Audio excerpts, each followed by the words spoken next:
بسم اللہ الرحمن الرحیم۔ جنرل فزکس کے آج سیشن میں ہم بات کریں گے موشن اور موشن کے ساتھ جو ایسوسیٹڈ ٹرم ہے، جس طرح کہ rest, distance, displacement, speed, uniform speed, تو اس کو بھی انشاءاللہ ڈیفائن کریں گے۔ تو سب سے پہلے ڈیفائن کرتے ہیں motion. If a body change its position with respect to its surrounding is called motion۔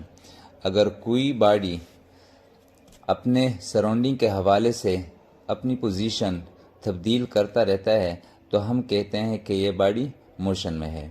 ایک چلتی ہوئی گاڑی کی مثال لے لیں۔ اگر ایک گاڑی ہر لمحے میں اپنی پوزیشن چینج یا تبدیل کرتا رہتا ہے تو ہم کہتے ہیں کہ یہ گاڑی موشن میں ہے۔ اور اس طرح کے rest, if a body doesn't change its position with respect to its surrounding is called rest۔ اگر ایک باڈی اپنے سراؤنڈنگ کے حوالے سے اپنی پوزیشن تبدیل نہیں کرتا تو ہم کہتے ہیں کہ یہ باڈی ریسٹ میں ہے۔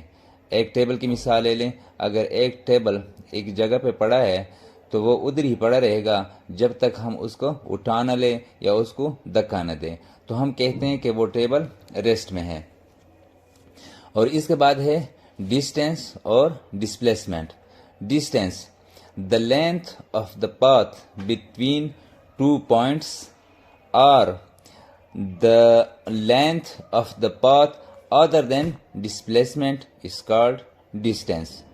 اور اس طرح displacement، the shortest distance between 2 points is called displacement۔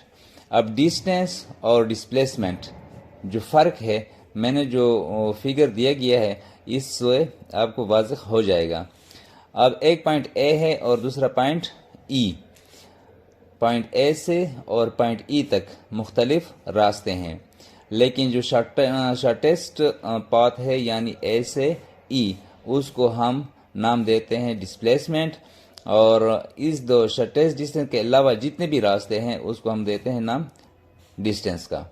Distance جو ہے اس کا میگنیچیوڈ ہے اور ڈائریکشن نہیں، اٹس مین یہ اسکیلر کوانٹٹی ہے، اور یہ ہم ایسے ڈینوٹ کرتے ہیں۔ اور اس طرح جو ڈسپلیسمنٹ ہے اس کا میگنیچیوڈ ہے، ڈائریکشن ہے، تو اس کو ہم ڈی سے ڈینوٹ کرتے ہیں اور اس کو ہم کہتے ہیں vector quantity.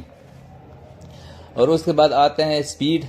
The distance cover by a body in a unit time is called speed. اور اس کا فارمولا کیا ہے؟ v is equal to S by T. v means speed اور ایس ڈسٹینس، ٹائم ٹی، اور اس کا یونٹ ہوگا میٹر پر سیکنڈ۔